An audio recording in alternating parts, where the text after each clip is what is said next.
CM Revanth. ఆ తర్వాత కాళోజీ కళాక్షేత్రాన్ని ప్రస్తుతం ఆయన దర్శిస్తున్న దృశ్యాలు మనం చూస్తున్నాం.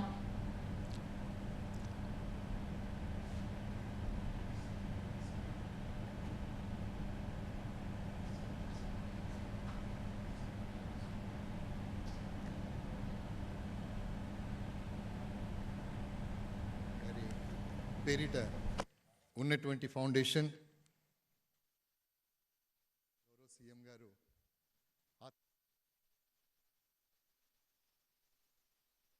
మంత్రివర్యులకి నమస్సులు, ధన్యవాదాలు.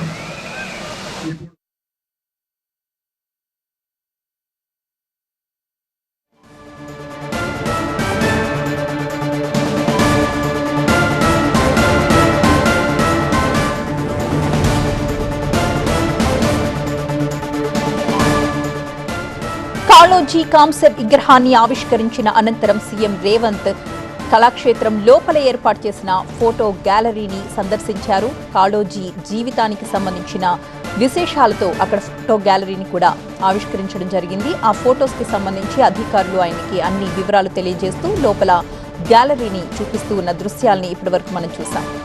అలాగే మరి కాసేపట్లో ఆర్ట్స్ కాలేజ్ గ్రౌండ్ లో జరగబోతున్న సభలో సీఎం రేవంత్ పాల్గొంటారు. రేవంత్ తో పాటు భట్టి విక్రమార్క, పలువురు మంత్రులు కూడా ఉన్నారు.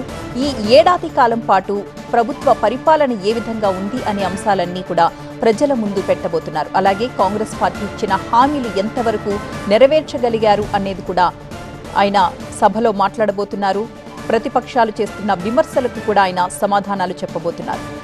ఏడాది కాలం పూర్తి చేసుకోబోతున్న సందర్భంగా తమ ప్రభుత్వం ఇచ్చిన హామీలను నెరవేర్చిందా లేదా, ప్రజా పరిపాలన ఏ విధంగా ఉంది, ఇలాంటివన్నీ కూడా ఈ రోజు సభలో హైలైట్ కాబోతున్నాయి. మనం చూస్తున్నాం ప్రస్తుతం హనుమకొండ నుంచి లైవ్ దృశ్యాలు.